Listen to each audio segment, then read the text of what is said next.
Did you have to check what episode we were on? Of course not. Welcome back to Power Rangers Shadow Omens, episode 28. Last time we concluded our fight with a interesting fellow that was making Groundhog Day reality.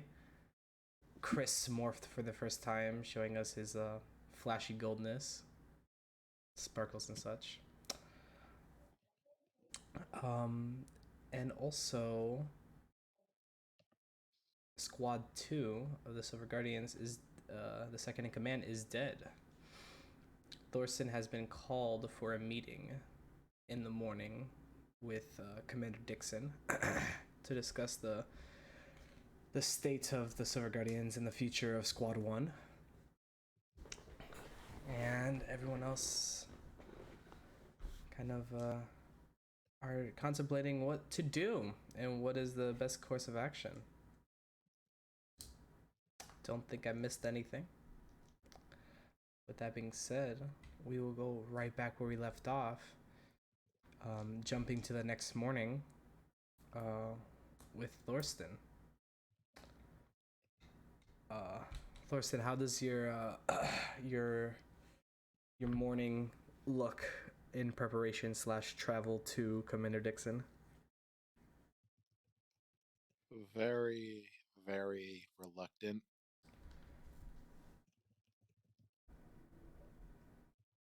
I mean, he gets dressed. How do I explain this? Well, he's not trying to, like, be the slowest he can possibly be. You can tell in his movements that he's not thrilled to have to deal with this. Mm-hmm.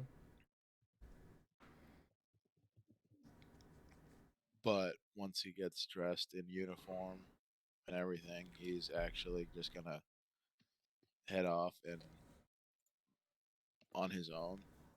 I want you to know, Benji is loudly playing funeral dirges when you leave for work. That you hear. Nice. Yeah, he just sighs like when he hears that. But he's not gonna make a big deal out of it because no amount of arguing is gonna stop this fact. He's too stubborn, and this will make it look bad on them. Fair enough. Do you get Winston to drive you, or do you go and check out your new sick wheels for the first time? He's probably gonna look at his own bike. Yeah, as you head into the garage, you see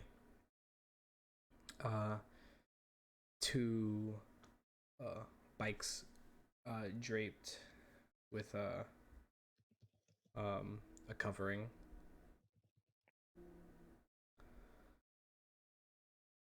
One with like a pink accents and one with like silverish accents.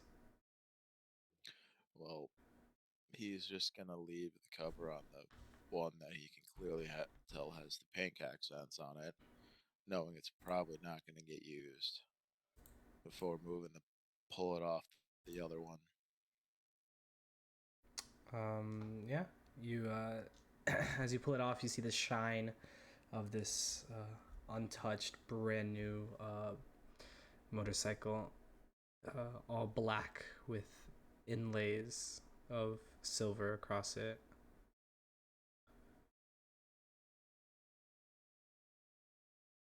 Well, he's just gonna take a moment to appreciate it before climbing onto it and starting it up.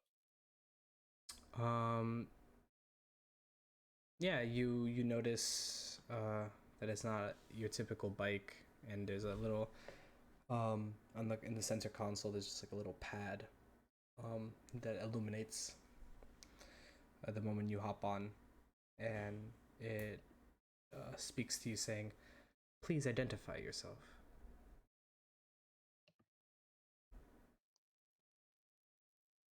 Thorsten. It kind of like has like a shimmer of blue as it turns green. Welcome, Thorsten. As the whole, you hear it come to life as it starts shaking under you as the motor revs up, and then the inlays of silver illuminate, highlighting, contrasting from the pure just shiny black of the rest of the vehicle.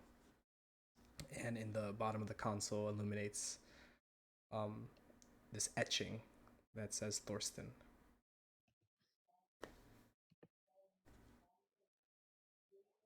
You could probably tell whose handwriting it is, so you don't have to describe it again. And he just taps it before resignating himself to what's probably about to happen, making sure his phone's with him, and heads out to meet with Commander Dixon. As you arrive to Dixon's office, the main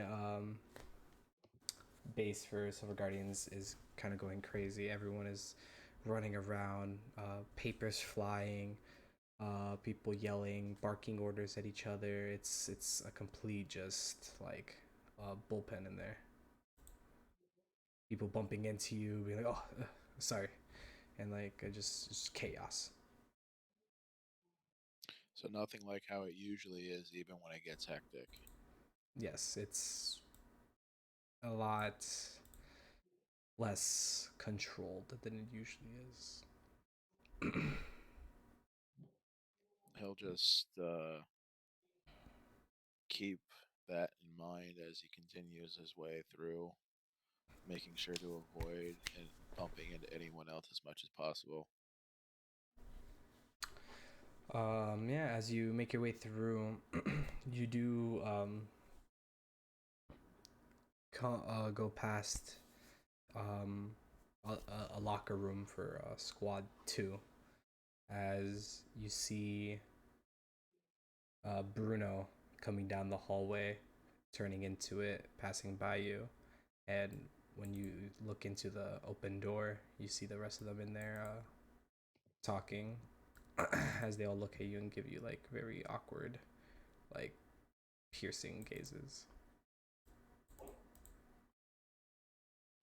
You said these were the other squad leads, or just... Squad 2 as a whole. Yeah, he just kind of looks at that, getting a bad feeling Mm-hmm. before moving to head into the office. As you enter the office, the blinds are shut a bit, barely any light creeping in.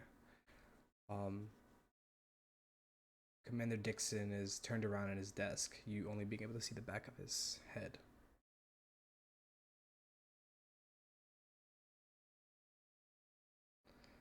As you step in, he goes, Thorsten, right on time. Commander. And he just waves from behind. Take a seat. He'll move to close the door, considering he has a feeling this probably won't be wanting to be discussed past the room as much as he doesn't want to, and then moves to take a seat. So, I called you in today for clearly the reasons that I told you over the phone. Let me elaborate. Squad 1, well, is a joke. We have a missing orchid. God knows where he is. Complete AWOL. we have a child.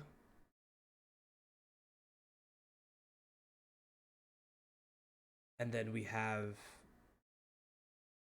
someone else who seems to take more priority in taking photos and about publicity over guarding the city.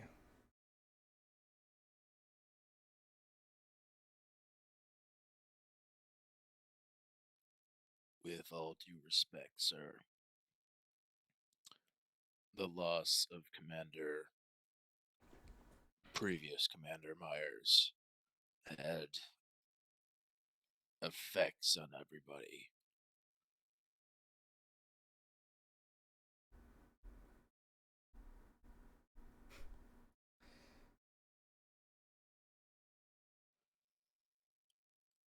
His grief does things to people you wouldn't exactly expect.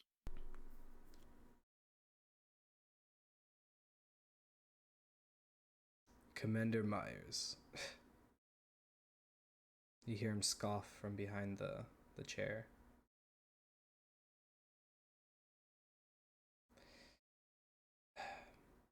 He led this company for a while.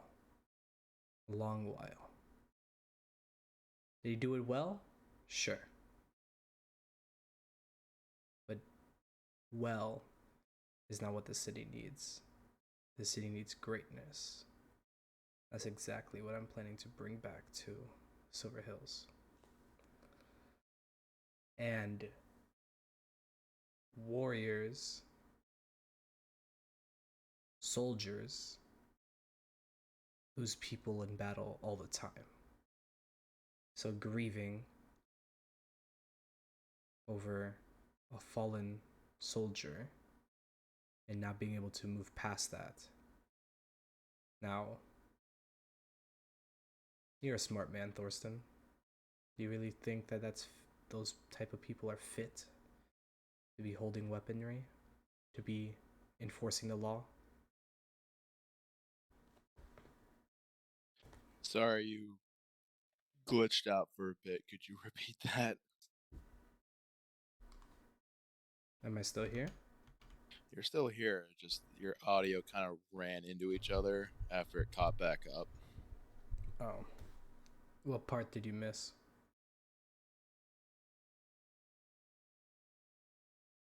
Let's see here.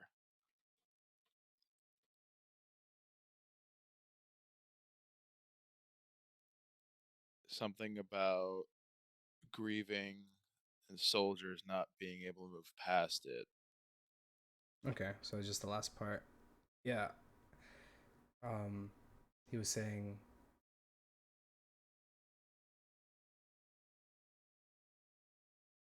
fallen soldiers happen all the time.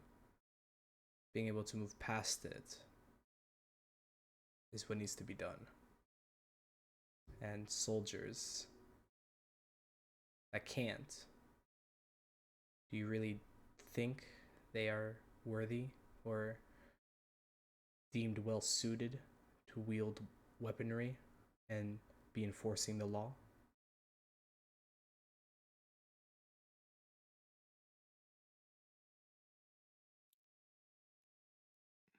He takes his time, clearly thinking all of this over, mostly because he's trying to think of how to piece together how to respond to that. Because this is sounding out of character for a world that has seen the level of, frankly, war he's seen. At least not in this timeline, in this city. This version of it hasn't.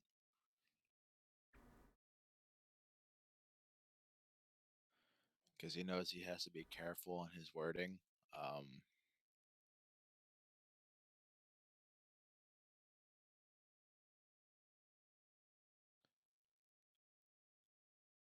I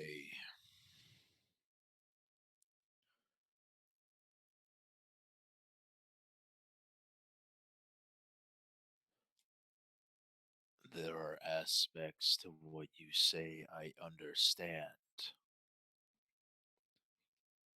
However, even a soldier can't be all that, especially when we're aiming to protect people, aren't we? If we lose track of that, what is it we're meant to be protecting?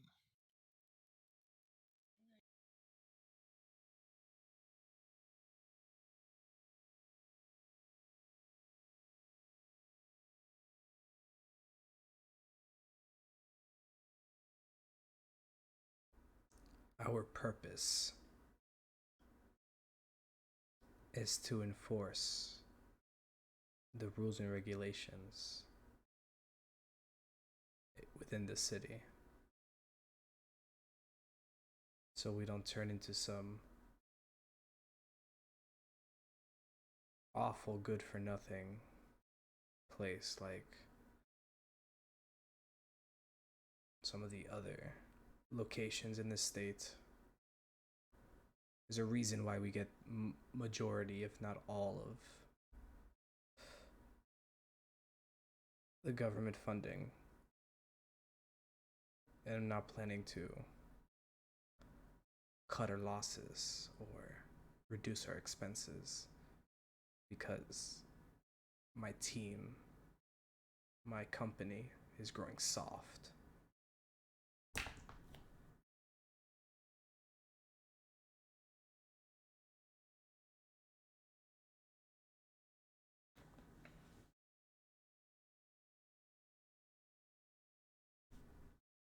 Soft in what ways?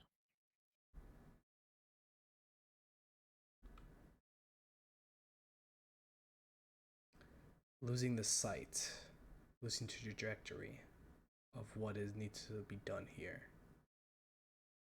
We don't need colorful idiots running around in spandex. What we need are military trained soldiers that know exactly what it means and how it feels to be able to relate and protect the citizens.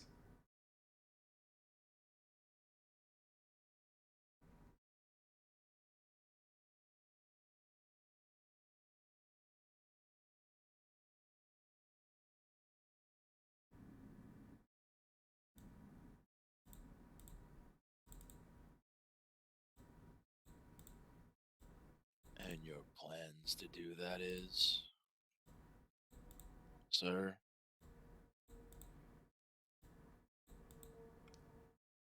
They're already in motion.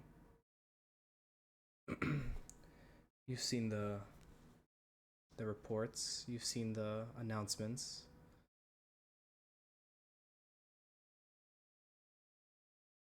We're going to start regulating potential crime via curfew. And in case more of these power folk, whether colorful or villainous, trespass on these parameters of ours, we're well suited, well prepared for them, unlike before. Do you know how much expenses I had to deal with cleaning up all of the messes from Eric in the last month?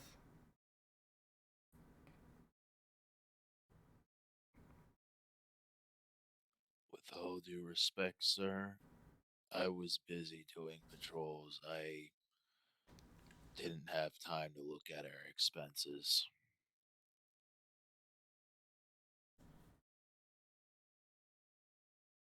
Well,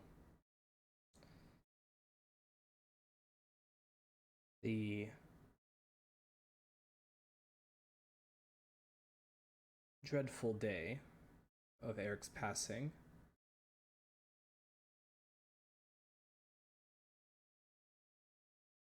all the carnage that the Rangers caused us that day came up to just shy of $500 million. Do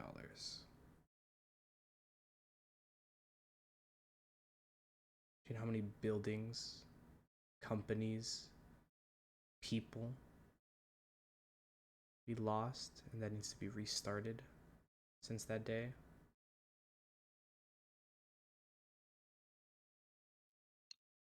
No, I don't, sir. And that's exactly what I mean. And you can see his hand from behind the chair as he grips the arm, almost bursting the leather. And you can hear the squeaking and the rubbing of the leather under his grip.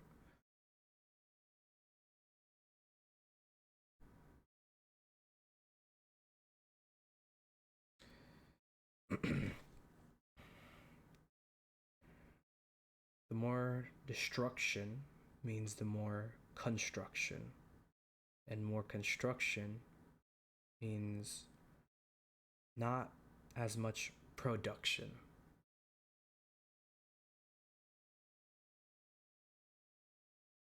So we eliminate the start of the chain, then we don't have issues. And that starts with these so-called Power Rangers and the constant issues they bring every time they leave any type of footprint wherever they land, whether it's here or in Angel Grove or in any of these other places that there's so much news about, oh, Power Ranger this, Power Ranger that. And they save the day, save the world. They really do. Is cause expenses and mortality rates to skyrocket. But of course, no one pays attention to those parts of the news articles. They just care about the colorful things in front of them that's parading around, acting like they're above the law, above humanity.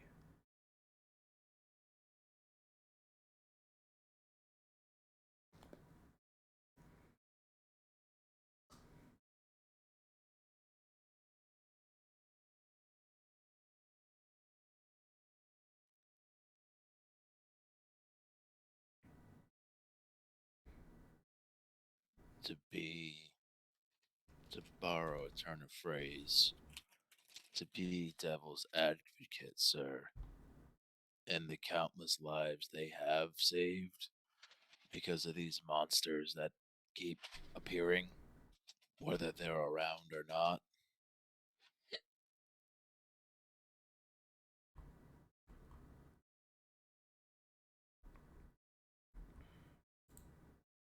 Sorry, repeat your question again.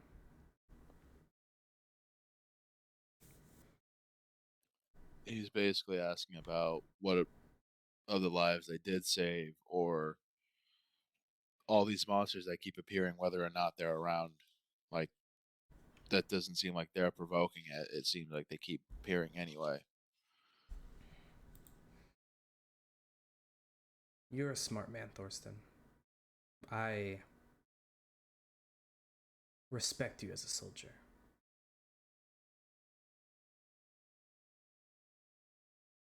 With that said, you should know that issues like these are non-existent when there is no sign of Power Rangers. And then randomly, they start popping up again. It's been 25 long years since we haven't seen any rangers in Silver Hills. And it was better that way. And now all of a sudden, those 25 years of establishment are plummeting. Industries having to restart or go bankrupt. Lives being lost. We haven't lost these many lives, well, since the goddamn Power Rangers were here in 01.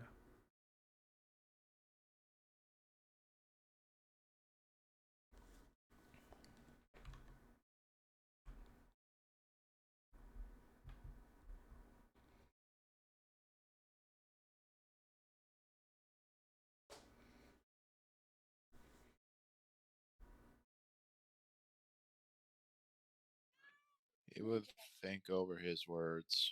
Come on, Jackie.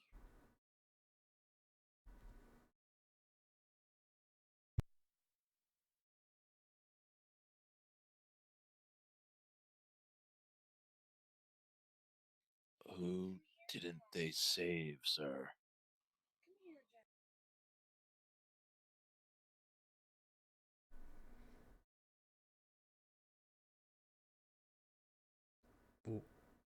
What? Who didn't who save? He looks at him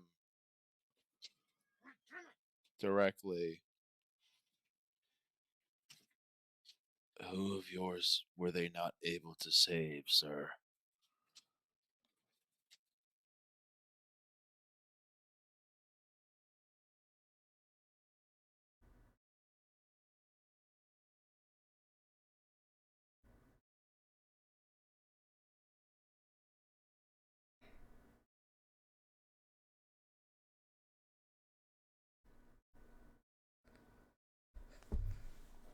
"25 years ago, when I was barely a year on the force,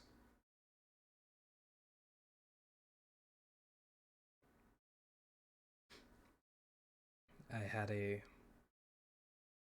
older sister. She was one of the head lieutenants.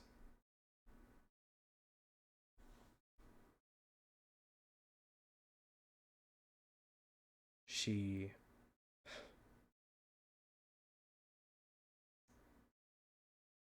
was always a yes woman, always wanting to impress and improve and climb the ranks and show that she's capable, even if she's not like the other people around her. And that overzealousness, that hunger for more, that search, that greed for recognition cost her her life. When Ransik was here,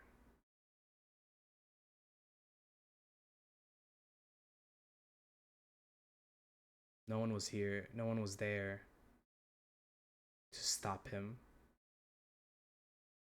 No one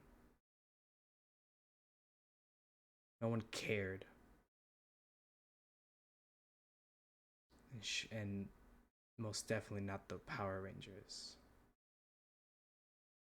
By the time anyone made it to the scene, she lost too much blood.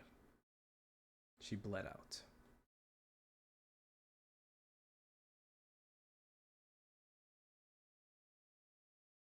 Not that it mattered though, because when everything was said and done,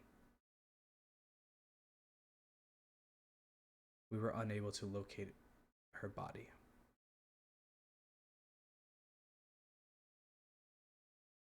Because of the carnage and destruction in the area. She was lost due to the havoc that the Power Rangers brought, trying to protect the city and stop the evildoers. So much protecting they did.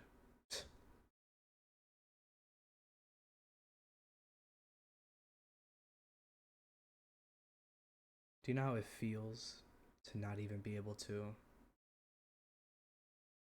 see your loved one?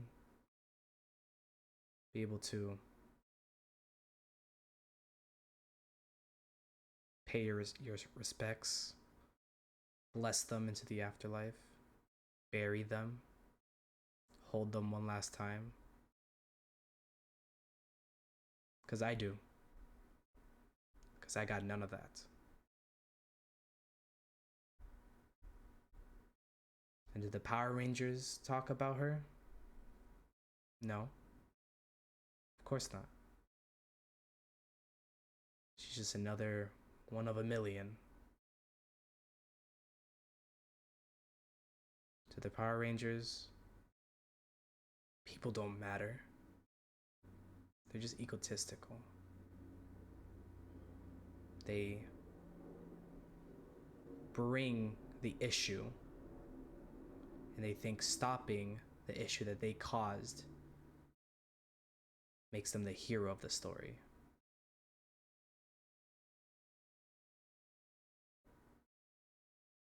The one good thing I could say about them is I suppose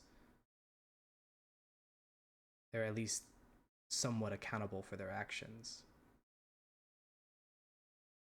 But they don't care about who gets in the way.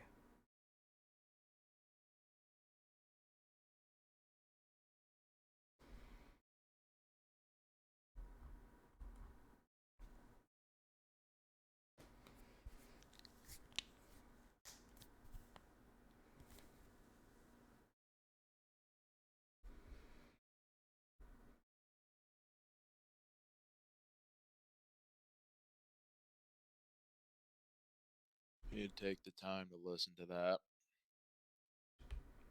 Understanding. Not agreeing, but understanding where now all this hostility towards them is coming from. But there's the underlying frustration, like he can't say anything too much in defense because it's pushing boundaries or risks a lot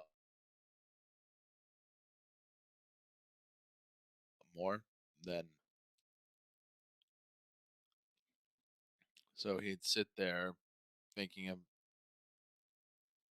back to his own timeline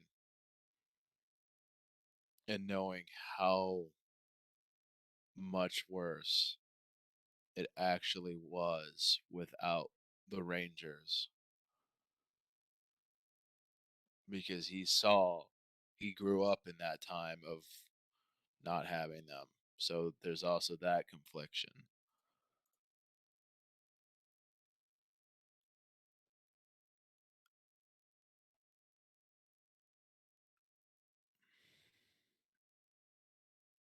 So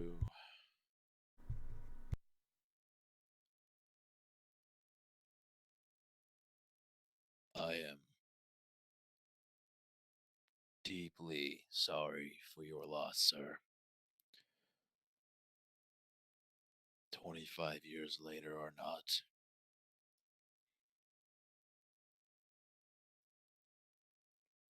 And I'm not going to make excuses for anybody. I've seen enough loss myself. I know how it goes.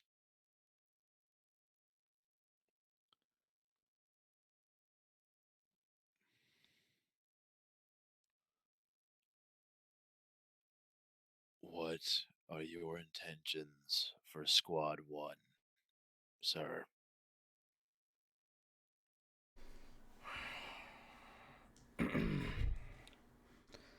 I suppose I've been beating around the bush a little too much.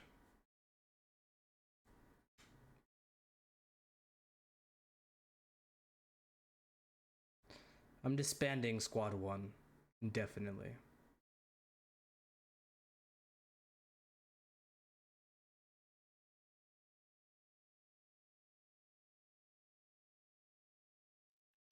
I see. And what does that leave my squad and I then? Well, your squad could do whatever they seem fit with the rest of their lives. But they're of no jurisdiction, no authority any longer. You, on the other hand, my dear Thorsten, as he finally swivels around his chair to actually look at you, and in the darkness and like the slight shine of the room, you can see that only like half his face, and there's a light coming down on him as his right eye is contorted almost, and there's like these yellow veins sticking out his eye.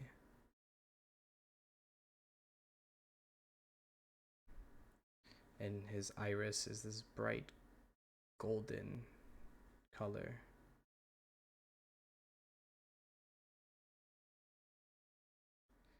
You, Thorsten, will lead my new squad 1.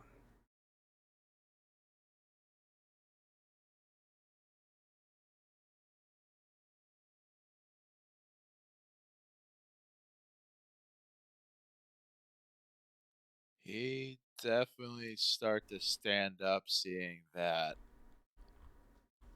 Sir.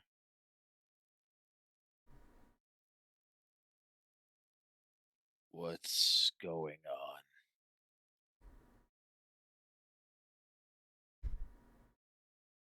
He cracks a smirk.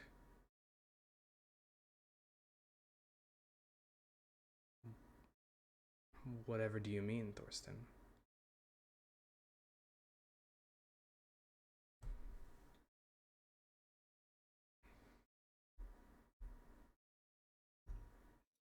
Is there something about this that's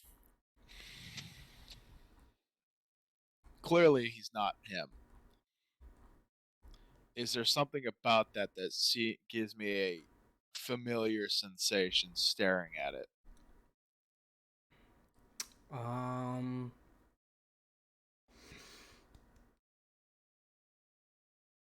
Uh, I mean, kinda, but I would say it's more just like uh a realization of like, okay, this is not normal,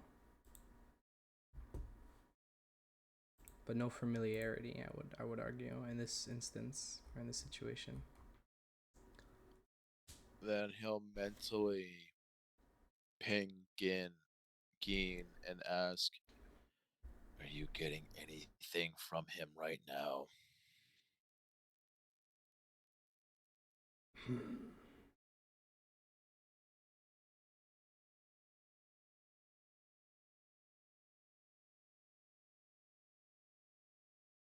There is an immense aura around this soul. It's clouded in darkness.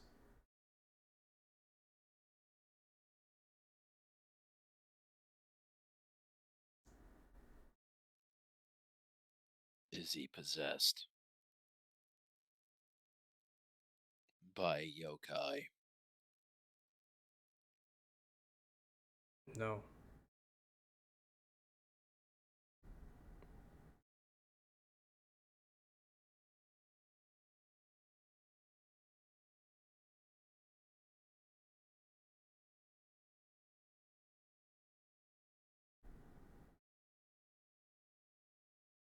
hearing that definitely doesn't. How do I put this? You could say alarm bells are going off because he's only thinking of one other direction at this point, and it's not any better of a direction. So he's just gonna lean into the whole surprise look of someone who sees their commander a little disfigured in a way that doesn't look normal. Your eye, sir, and like leans more into it and shifting backwards a bit.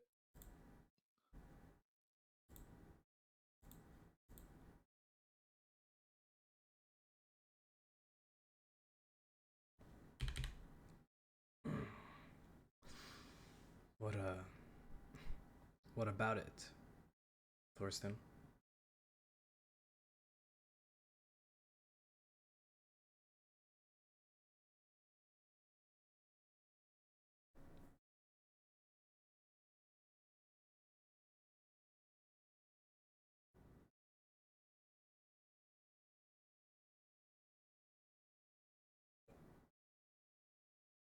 Is there something wrong?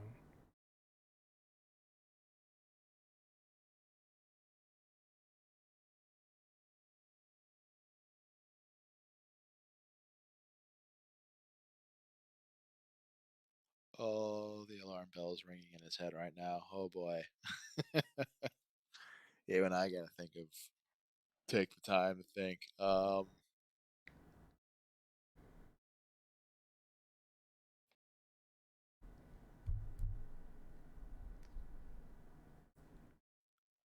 And he sees the other of Squad 2 and sees that they're not at all surprised by this.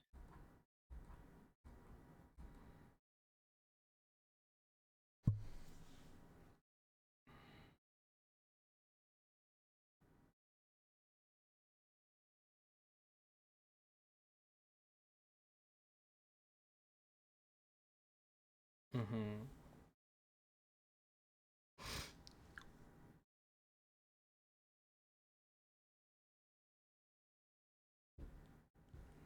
He's not gonna bother asking Gina if he can sense anything from them because they can probably hide it by now.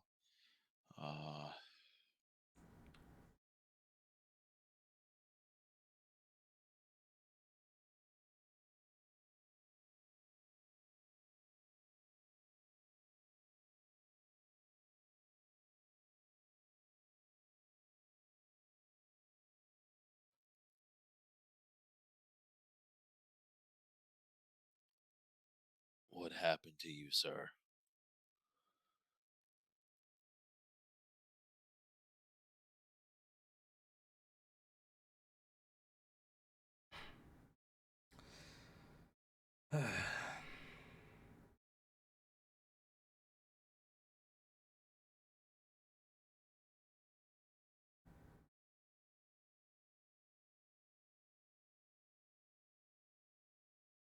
I've seen the light. I've seen the truth. I have sought for so long, and I have now acquired the answers to all my prayers.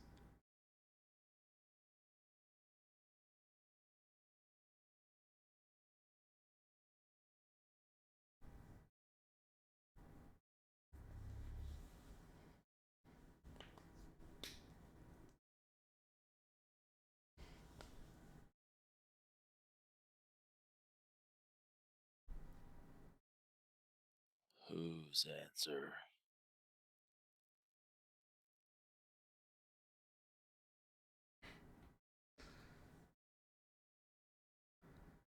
Wouldn't you want to know, Silver?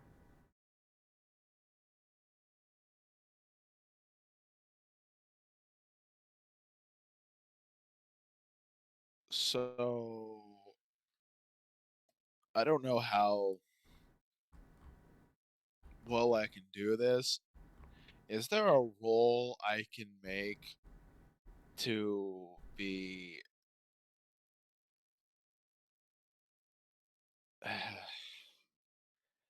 essentially?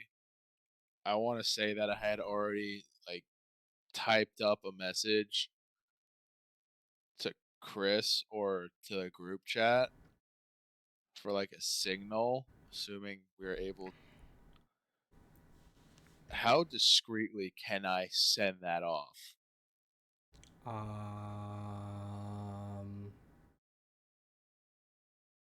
mean, if you had this pre-planned, I would say it would just be like the touch of like your phone screen. Because that's what Thorsten's gonna be doing. Since clearly there's no beating around the bush now.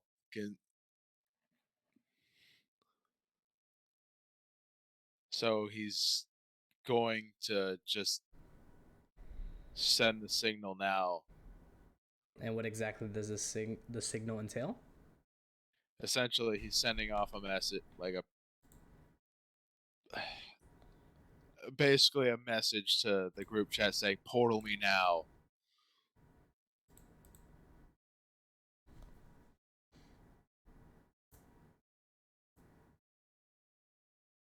Mm.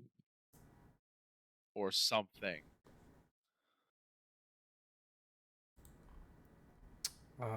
Okay. So so you click that. You send the signal. Do you say anything in response to Commander Dixon?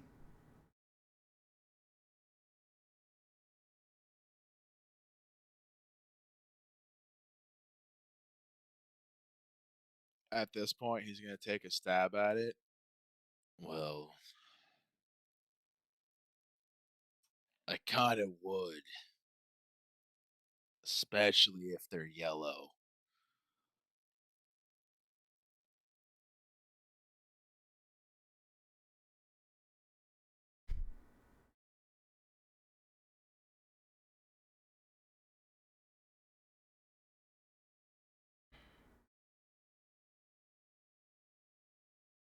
Do they get the signal? Does anything happen?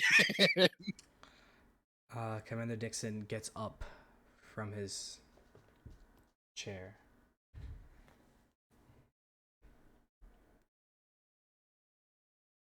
And he raises up his arm to you as these yellow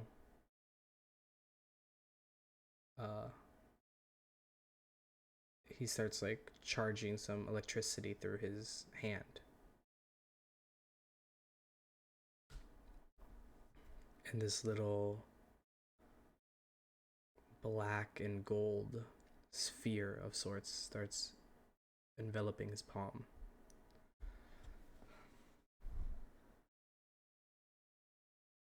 You could have made a real good soldier. As he fires the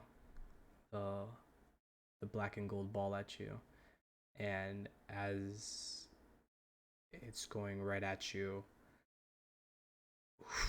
coming through the room, bursting the window, this vortex of shimmer as Koname gets you out of there.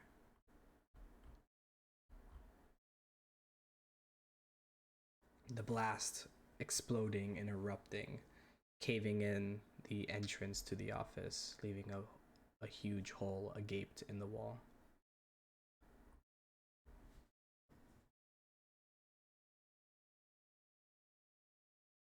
And as you are swirling out, you can still hear your surroundings. You hear the crashing and the breaking of the glass and the concrete behind you, and you just hear echoing in your ears. You could run, but I will get you guys.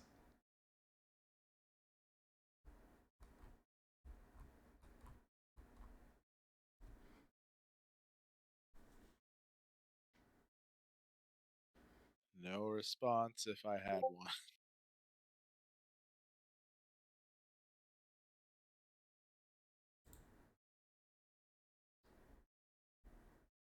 Where do I get brought to? You get brought back to the mansion. Roll me a a conditioning check.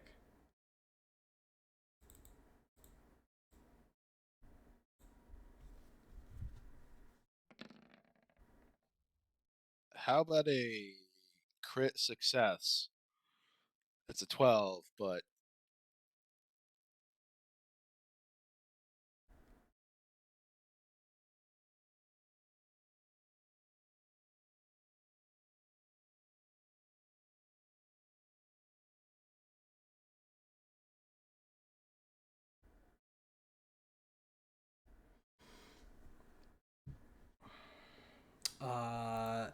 Yeah, no. As you land and Konami lets you free of her shimmering vortex, you definitely don't feel the best after taking a first class trip in Yokai Airlines.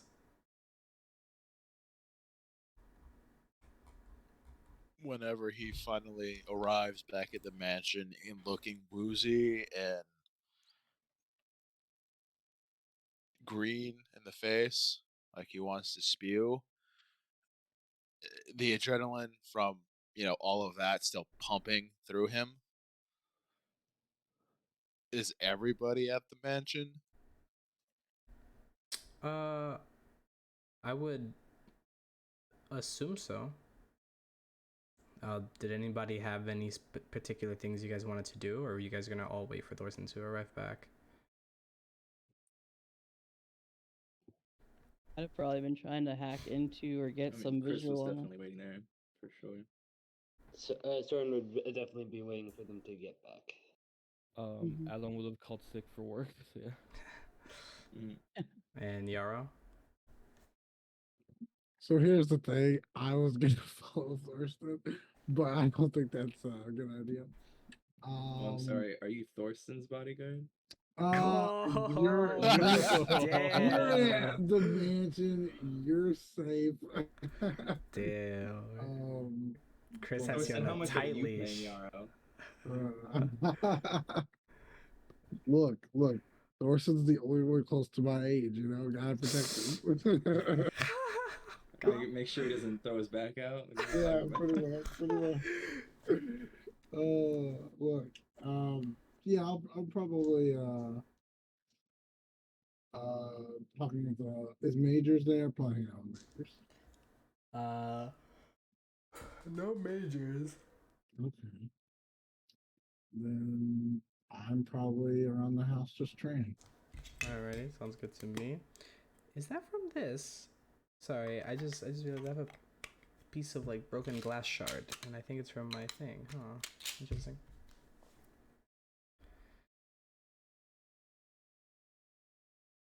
Well, if he's swept into the mansion in that flash of gold and stumbling and all that, his adrenaline's singing through his veins, and if he's brought to where everybody else was hanging out, he just stares at them.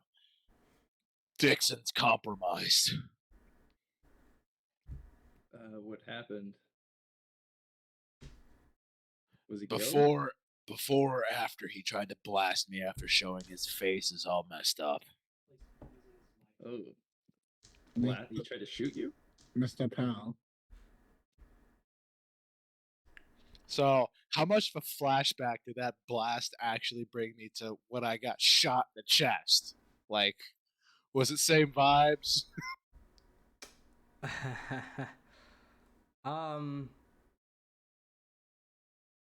No. Yes. So, similar. Very similar. Similar, but not exactly the same, because you got like shot with like a very like think of Frieza's Oh, okay, yeah, I get what you mean. Where when you got The shot in the death beam. yeah, when Yeah. you got shot with in the chest, it was a very concise, just like. This was a very just like overencumbrance of power exuding in one like big blast. Gotcha. So more sloppy versus more precise and finesseful. So more Vegeta, less Frieza. Got it. Sure, yeah, there you go. You got Vegeta, or you almost got Vegeta. You definitely got Frieza in the past. He would just rub at his chest, kind of remembering it, but like either way, yeah. It's either not Dixon or he's being possessed by something that's not a yokai. Either way, we've been made. He knows. And on top of that, trying to kill us, Oh yeah, arrest us. and I got the reason why. Awesome. Let's go. Yeah, he pretty much hates all Power Rangers because he blames us for the death of his sister and the fact that her death was made inconsequential because the Power Rangers saved the day. He has a giant ball of hatred towards anything Power Rangers because of it.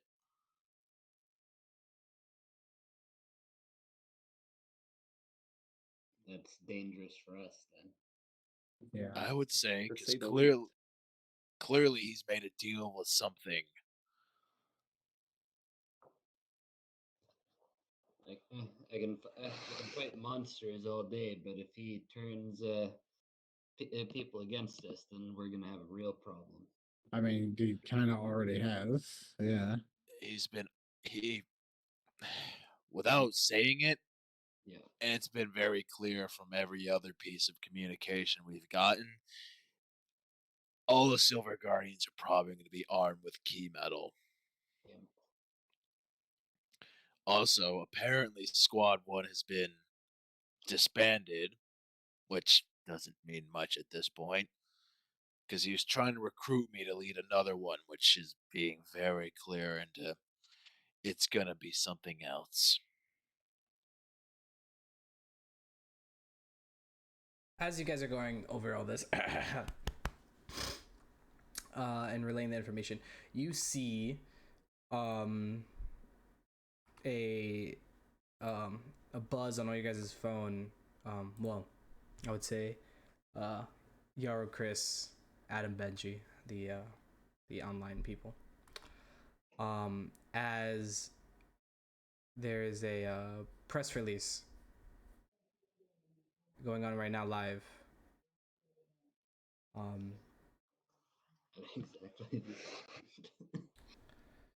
Winston is there and seeing everything. He's like, oh, do you want me to get it on the telly? Telly. Telly. Oh, this can't be good. Yeah, let's go. On the Oh, telly no it tellies goes. you got. Yes, Winston, please. He clicks a button on his on the remote, and out comes like the projector thing on like the big wall of for the dining room, and he turns on the big TV to the 10 o'clock news. And you see a press conference with all of Squad 2 and Commander Dixon. So all 6 of them in tow. And people are asking questions, and Dixon silences them all.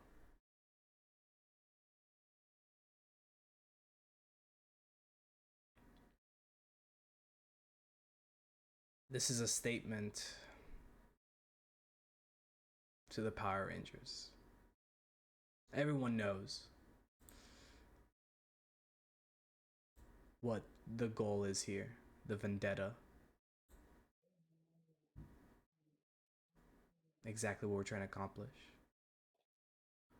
We are now armed and not afraid of all this power nonsense. We are of equal footing.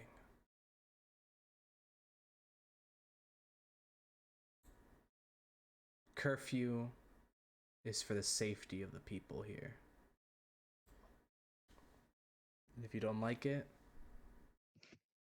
then you're better off getting out. Well, if you're able to in time. As we speak, we're putting up parameters around Silver Hills.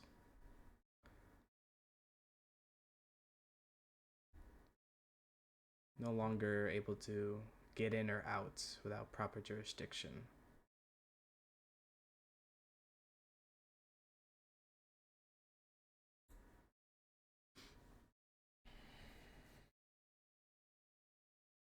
And until I know that all these Power Rangers,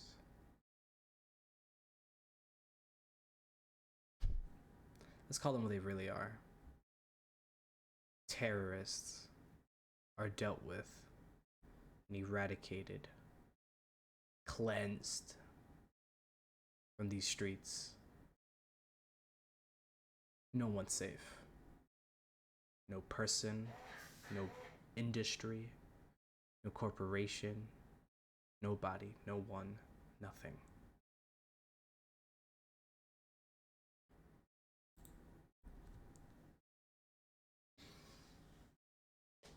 So,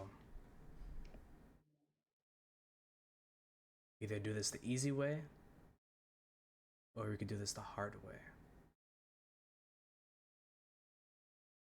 With that being said, I would like to introduce to everybody the new Squad 1.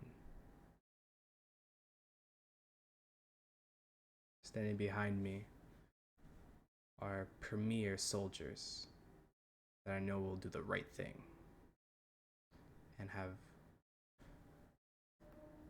good heads on their shoulder.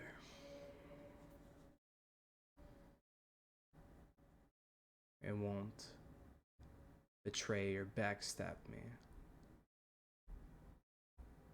And will be there every step of the way. That is all.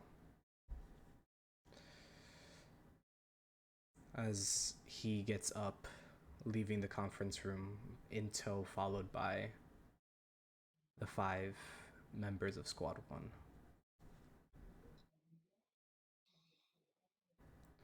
And as they're leaving, Konami is just like chilling, eating popcorn. She's like, wow, then, that's pretty intense, don't you guys think?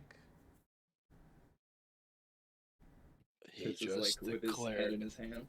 He just declared war on us. What do you think? I'm just saying.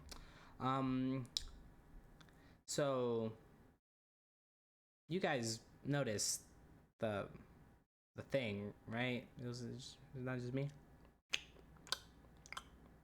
Did he look normal for like the press conference, or was his face still as twisted as I saw it? He had an eye patch on, Got it. covering the right eye. Everything else about him seemed the same. Yeah, so that eye patch is hiding something. Also, see what? So I guess you guys didn't. Looking around the room. Keen mentioned a darkness. What did you see? Oh, Mr. Panty's in a bunch. I don't know what's going on with him. Jesus. He seems very Do any of us get to like see if we got to perceive anything or have a chance to react to? broody. Yeah, you guys can roll me insight checks.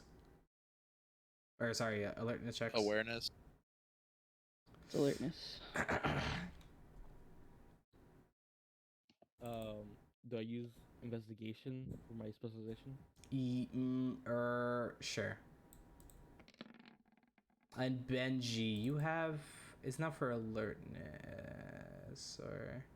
I'm gonna use an idea point, I guess, if it's possible, right? I'll allow you to do science for this for your specialization in yokai magic BS. Oh, okay. Thank you. So if any of you have a better science than alertness for some reason, which I only think it would be Benji, but any of you could also do science over alertness for this type of role of what is trying to succeed.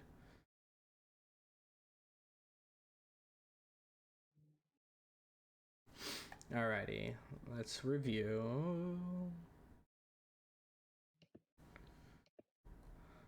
Okay, we got a 14, 21, 17, 10, 20, and 4. Okay, so 1, Yeah. 2, 3. All right.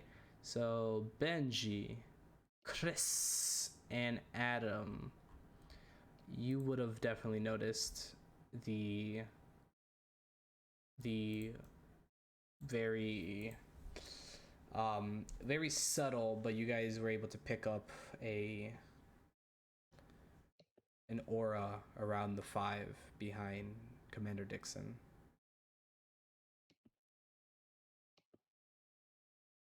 They all look possessed, I guess. Shoot.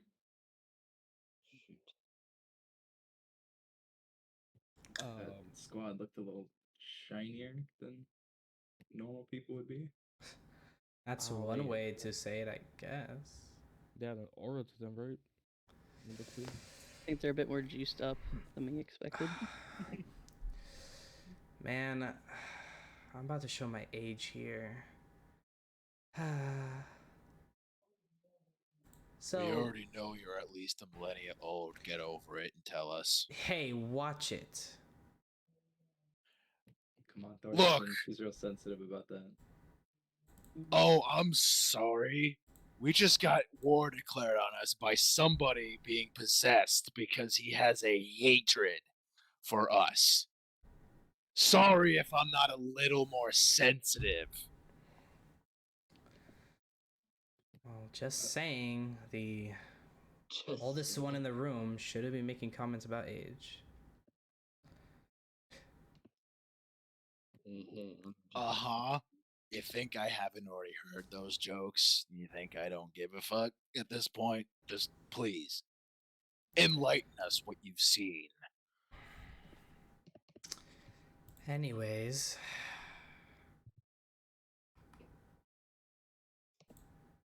the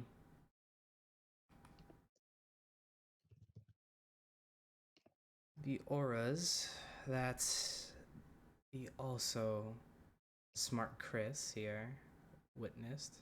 Good job, by the way, Chris. Thank you. I knew you had it in you.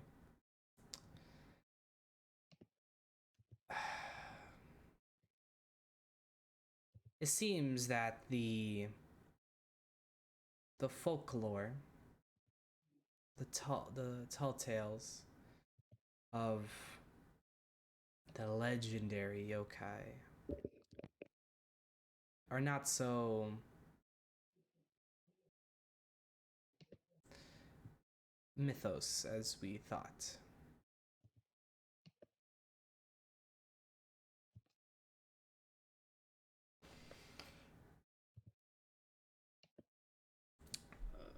Chris Who raises is his it? hand. Who is it? It's not a who, but more of a they, a them. It's plural, multiple.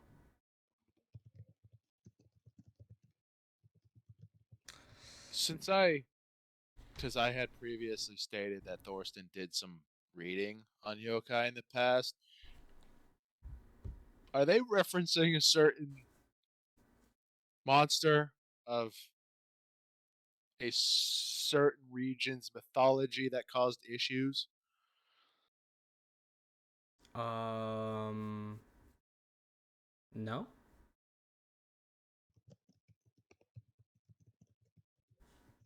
Okay, just wondering. I have a question. Yes. What's a legendary yokai? One that Because from my shines. perspective, all the yokai are pretty legendary. It's like a legendary Pokemon. Well, like Is it like that? It's like a Pokemon? Ichiban's uncle is like literally death itself. So yeah. I think it's more like a legendary Super Saiyan, if I'm His right. uncle's death? Is Um, that a legendary yokai? Huh? Oh yeah, Charles. Me and Charles go way back. We've already had that established. Yes. Well, even though he's pretty legendary in his own right, um, death is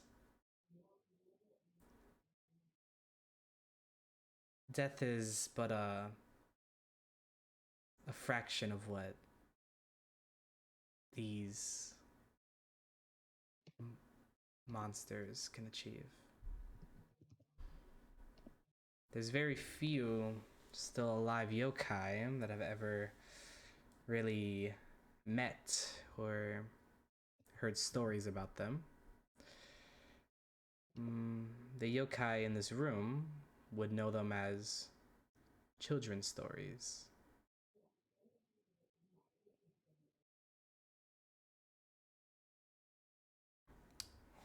So they're like yokai for yokai? Essentially,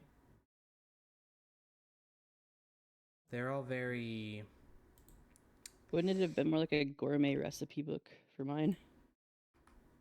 What? What? Oh, no, because never mind. Yumadaku likes to eat the yokai. Never mind.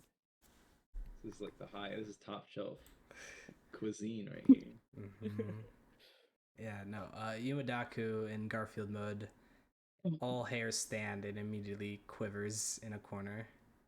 oh no.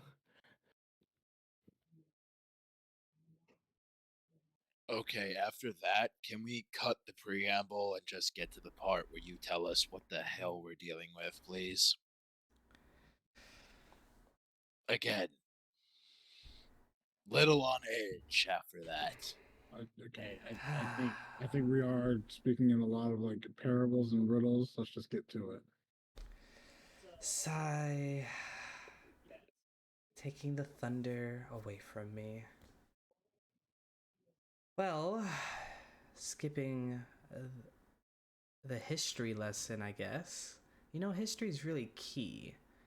It's the reason why so many wars. Whatever.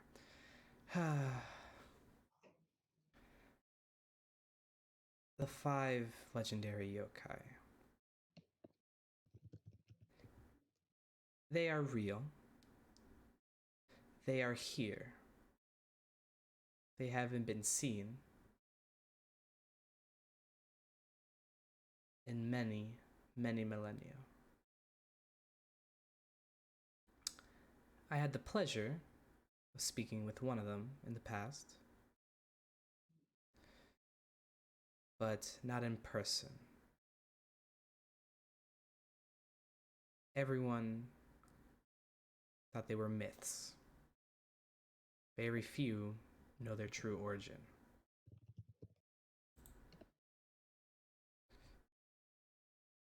There is Bushinyan,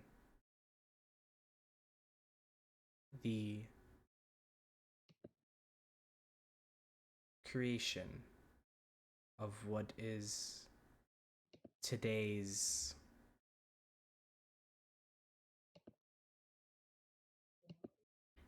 military man, knights.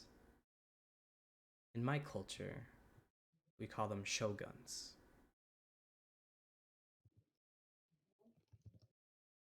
The first warrior.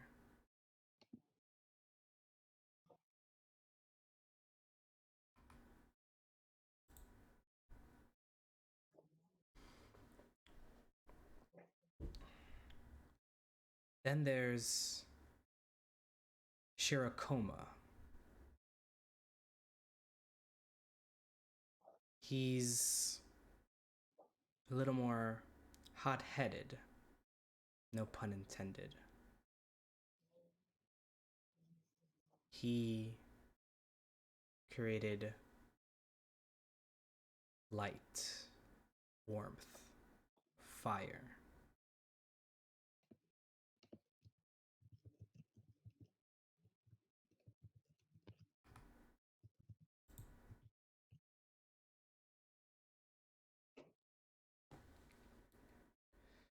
We have Ikem, who is the creator of the creatures of the world. From dragons to ants to dinosaurs. Ikem was essentially the first ever scientist, thinking he can manipulate genetics.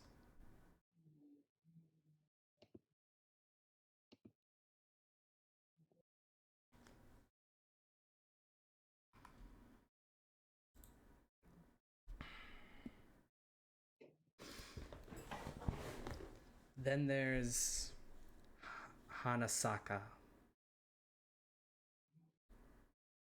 That old geezer, well, when there's light, you need darkness. When there's day, you need night. When there's heat, you need chills. He created the concept of sleep.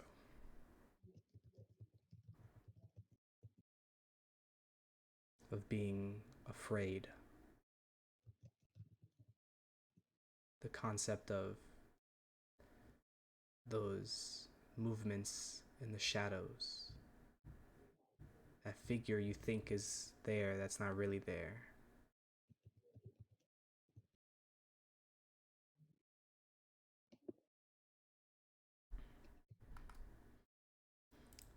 And last but not least,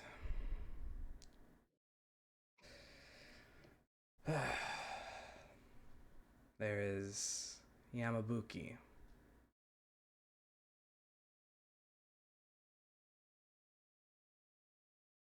He's the creator, the ultimate creator of all things monster. He was, well, I suppose is, the first yokai, the first oni.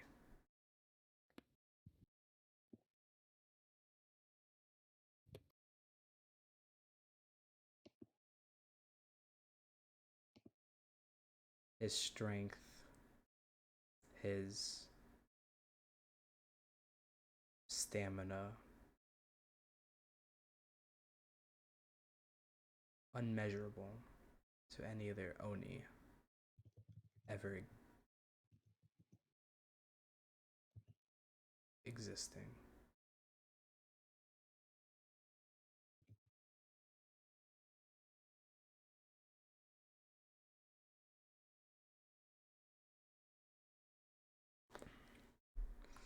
But there you have it. The 5 legendary yokai.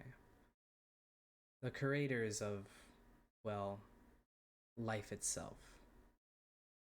Concepts of life, that is.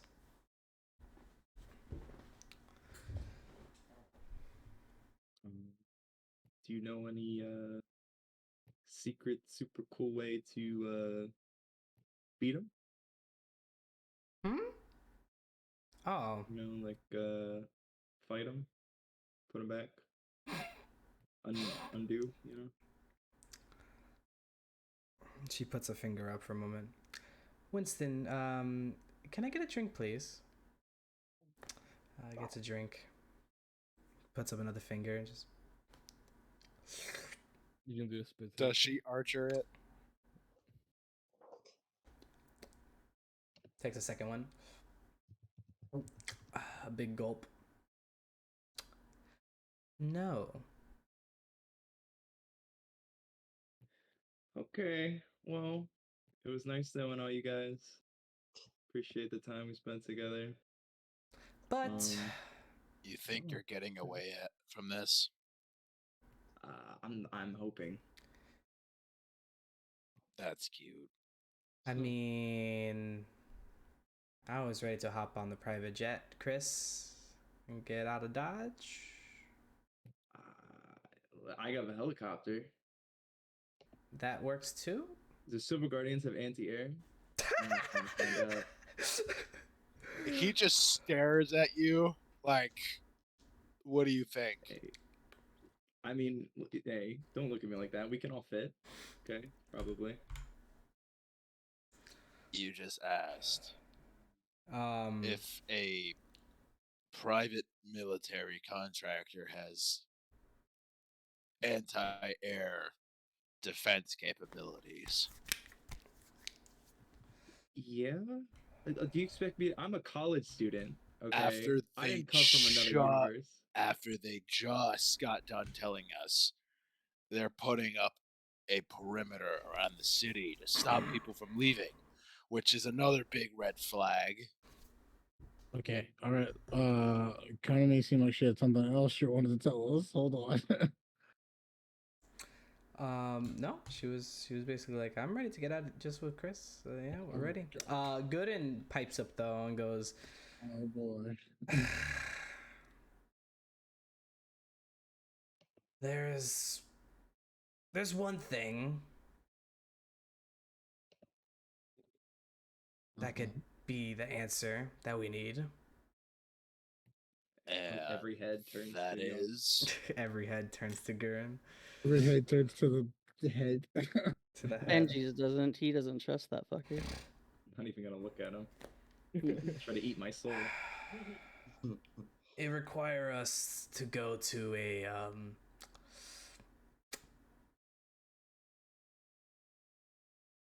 a place that I don't even know if would be doable, at least for mortals and myself, but that's logistics.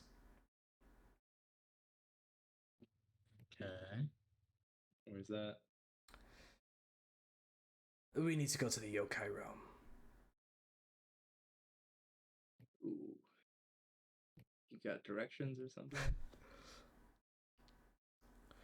is it gonna be through that gourd? And Konami takes another heavy gulp of her drink, and she's like, Whew, I'm gonna need the heavy stuff to really feel it. It's necessary for this one. Damn.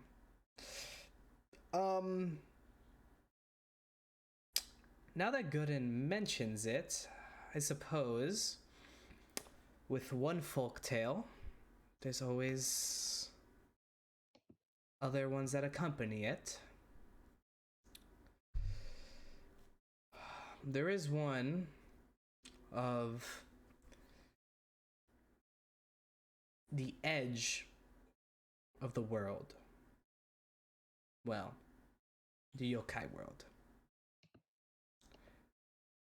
At the edge of the world, if you're able to make it that far, there is a holy grail of sorts, a palace that holds unimaginable power, treasure.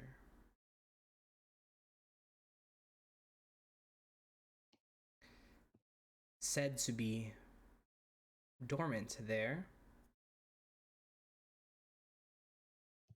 is the power to ascend a yokai, which ascension is not very capable to most. It's a forgotten technique, a forgotten, untaught trade. Very few of us dragon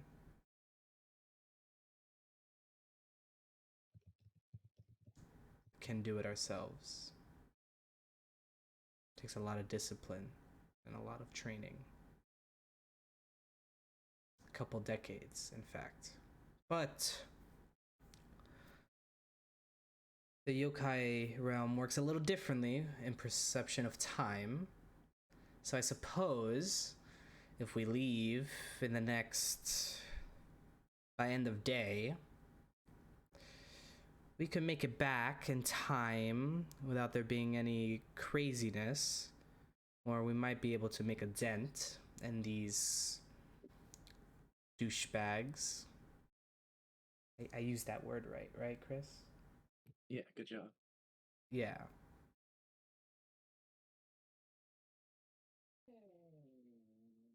So, I suppose road trip to the yokai realm.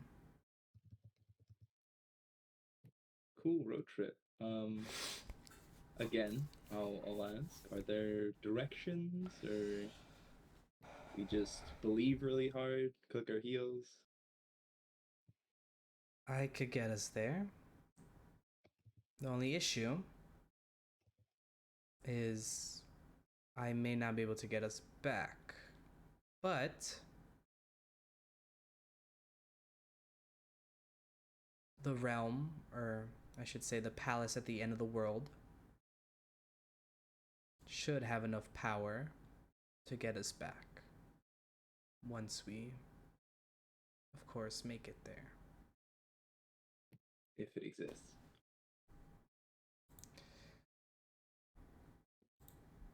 Before we even think about this, we should talk to Persephone and Majors, right? Make sure, and I guess like Winston's here with us, right? Like, to make sure they're somewhere safe, because I know they don't know who we are, but like, like how do we know like Thorson wasn't followed back? Like, there's a lot of unknowns, and I'm a little worried about just jumping and going to another dimension.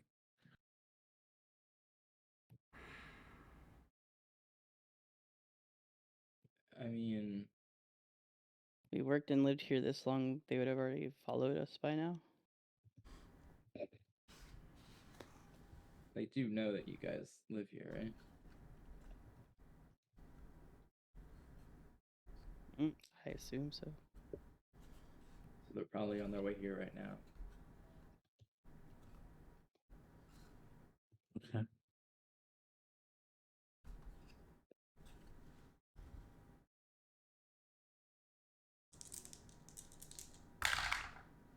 Oh, don't roll. What are you doing?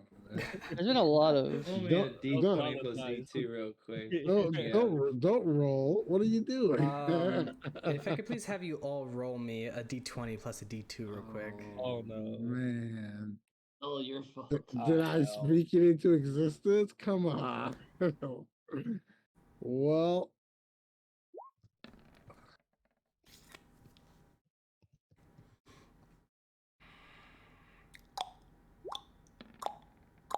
Oh no. Wowzers. Hey, I don't mean to brag or nothing, but No, you have to do a d2. You redo that, Yara. oh, my bad. Is it a D20 plus a D2? Yep, it would just be like, yeah, it would be d20 It would plus. be 1d20 plus 1d2. Yeah. You got it. Oh no, sorry. Yeah, didn't do well. Yeah. Whatever this is, I'm gonna blame the fact that Thorson had to deal with that BS up close and personal. You should have gone in the first place. You got the 8 Yeah. anyways. Soren got a critical success. Sheesh. Wow, interesting. Two sides of the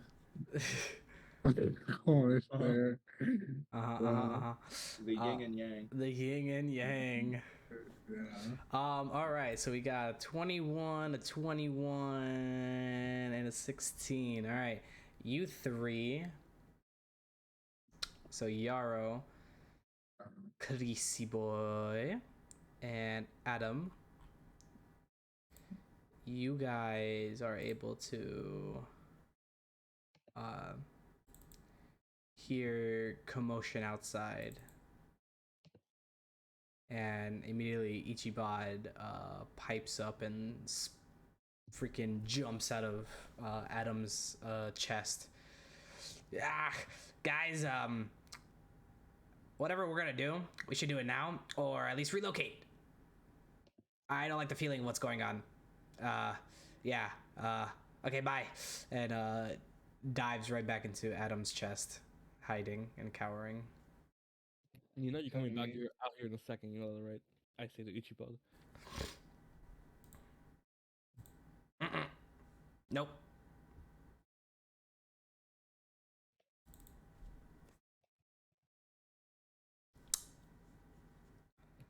Konami, can you get us out of here now?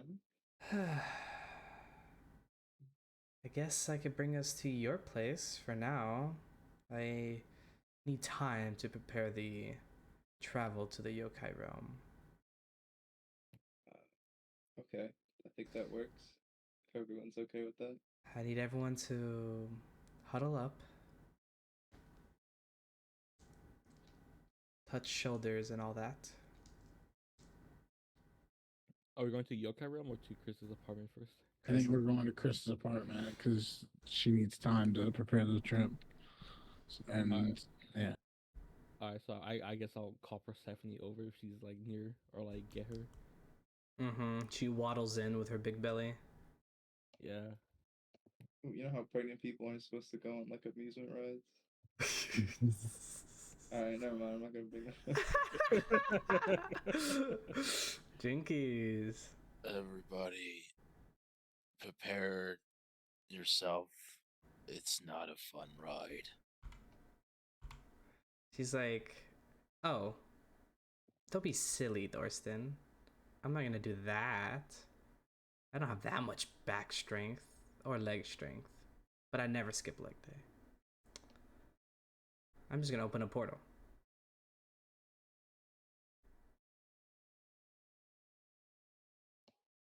He just stares at her. So you see the little dragon fly around you guys, starts to swirl, and starts making this like perfect circle above you as she starts radiating a light and becoming this like translucent, like almost like halo circle. As it completely goes down and envelops you guys, and you guys, in a flash of a light, sparkles appear in the main living spacious area patio of Chris's apartment. Oh, feels good to be home. Ch- Everyone okay?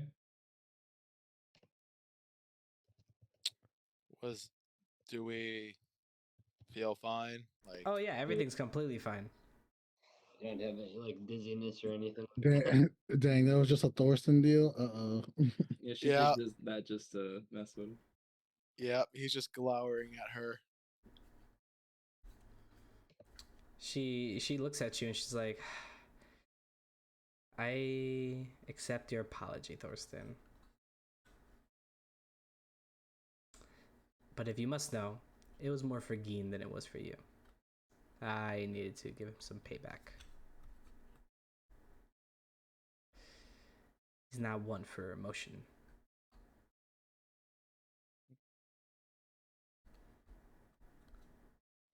Yeah. So, Coney, what do you need to prepare? You need like salt or anything? I think there's plenty of that right now. Incense? There's a lot of salt. There's salt floating through the room right now. Yeah, we're gonna need some salt to draw the sigils that I need, and we're also gonna need some candles and incenses to liven up the room and also give the ambiance. I'm assuming you guys are cultured enough in the realms of spells and witchcraft. We all roll culture. How cultured are you in witchcraft? So some salts and candles and incense would be nice. If you study that one, Probably need some offerings. like a person? Offerings? Yeah, I was gonna say what?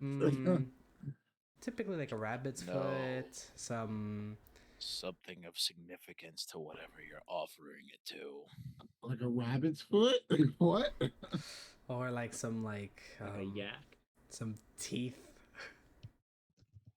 Or alcohol, or food, or insert favorite or preferred item of whatever it is. Yeah, exactly. Something like that. Her tone is very disingenuous of your tone, Torsten. It's like, oh, fine. I guess we could be lame. Lame offering. Yeah, you guys do that while I go off into my room and meditate. I need to wheel. What symbols do you need? Gooden, you know this part. You do the rest. I need to go channel my divinity and all that to make sure I have enough power to exert into this. I hope that's not some special way of you saying you're gonna go nap. She looks at I you. don't She's nap, like, I trance. she's like, humans. She didn't say no. We don't nap. We don't sleep. Well, I love sleeping. That's something I've picked up in the past century or two. It's a very fun concept, but no sleep.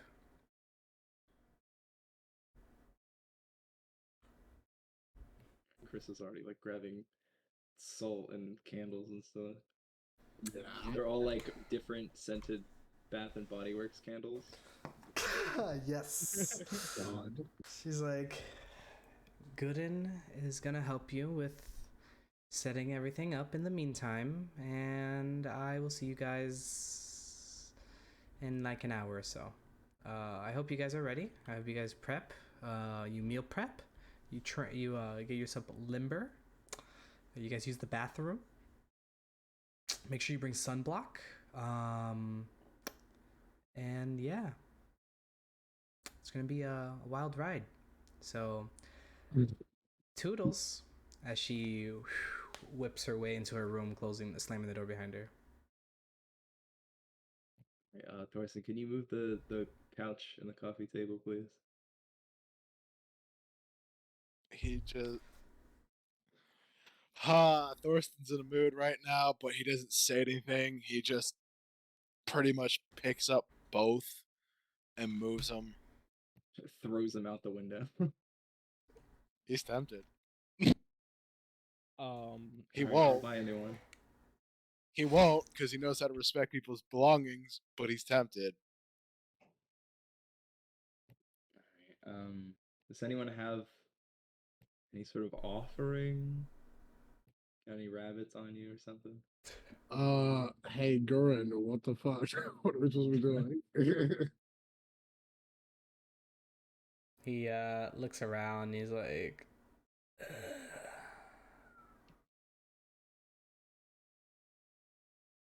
he looks at Geen. God. A sacrifice game. Yeah, I'm really waiting for this to take a turn. Here it is. It's better now or never, Geen. And Geen looks down at his neck, Gourd. not his gourd, but his necklace.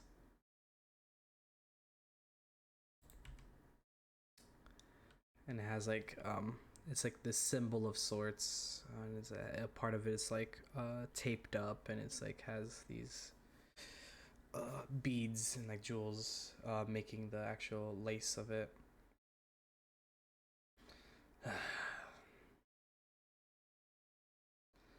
I suppose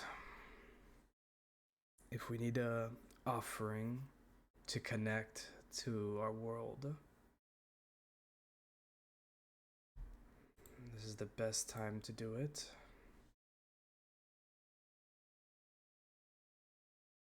My necklace will suffice. Once we get everything ready. Thank you, Keen. I'll reimburse you. Don't worry.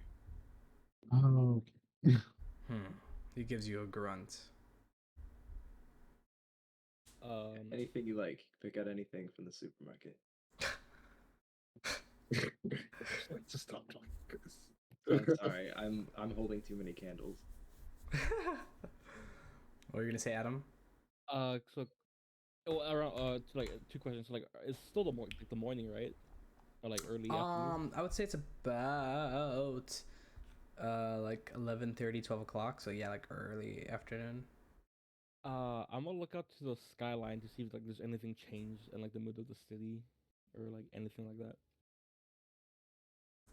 There's like helicopters all around or anything like. Yeah, when you look out, you don't see too. too much difference at first until you just hear this woof, and there's like pressure and there's like push over you goes over as a helicopter runs over. And then when you put your eyes on the helicopter, you look around, you see other helicopters moving around the sky. And there's like 5, 6, 7 of them around the whole city, like flying around. Are there a bunch of like sirens going off that I can hear? No sirens. No sirens, just helicopters in the sky. Mm-hmm. I would The say Adam just second- looks out. Oh. Go ahead. No, go ahead. I was just gonna say Adam just looks out at the skyline just for a while, till like someone calls him in or something. You do get a call from the office. Yeah, I check who it is from the office though. It's your boss. What was his name again, if any? I don't think I gave him a name. I think it was just like J.K. Simmons, like has our version of J.K. Simmons. Essentially, yeah. He was just your What R.J. Jameson? Basically, yeah. Ray Rona Rameson. Ray Rona Ravenson. There you go. Triple R. So it just says triple R on my phone screen, and I answer it. Yeah, sir. That's how you answer it. Yes, triple R. Yeah. You hear a very feminine voice going, "Oh, sorry, no, the boss is away right now. This is, oh, what was your make believe name?" Mine was Lucas. Lucas. He's like, this is Lucas, right? Yeah. Who is it? Do I recognize the voice? What did he say? Do I recognize the voice? Not all too much, but yes, like a little bit. But you can't really put a face to it at the exact moment. Oh, okay. Yeah, yeah. It's Lucas. Who's this? Oh, it's Zoe Brooks. Adam's eyes like bulge out. He's like, like yeah. Hi Zoe. Yeah, hey, so I'm just giving you a call real quick from the boss's office. He wanted to get a hold of you, but he stormed off, blabbering about something about the new article, or he's pretty mad at you. You called out sick on a very important day. Yeah. I just wasn't feeling so well. I need a day. You know how it is. Yeah, totally. Well, I know we've never really had the pleasure of talking, but I did want to just say, I've been interested in your work a lot. It's some fine pieces, especially the ones surrounding the Green Omen Ranger that you call him. Yeah. I need to think of a better name for him, but that's what I've been calling him as of now. Yeah, he saved my life once. Oh really? I didn't know that. Yeah, real nice guy. I look over to like the rest of everyone. Everyone's like doing their own. I think like I see Chris like juggling a bunch of candles and stuff, and like Yarrow like messing with salt. I think, and so on and so forth. I see that. And I was like, oh, Miss Brooks, I gotta go, but uh oh if you want to talk us over a Swedish bros, then we could figure out a date for that. Yeah, I don't see why not. I usually collab or pick the brain of all my co-workers, and I know you're only on internship, but we've never had the chance to talk shop, so that would be nice. I'll get back to you on that though. My schedule's pretty busy, especially with everything going on. You should hope you feel better and could get back soon. The boss is having a meltdown with everything going on, and having everyone on deck for the news stories and the articles going out will be very helpful.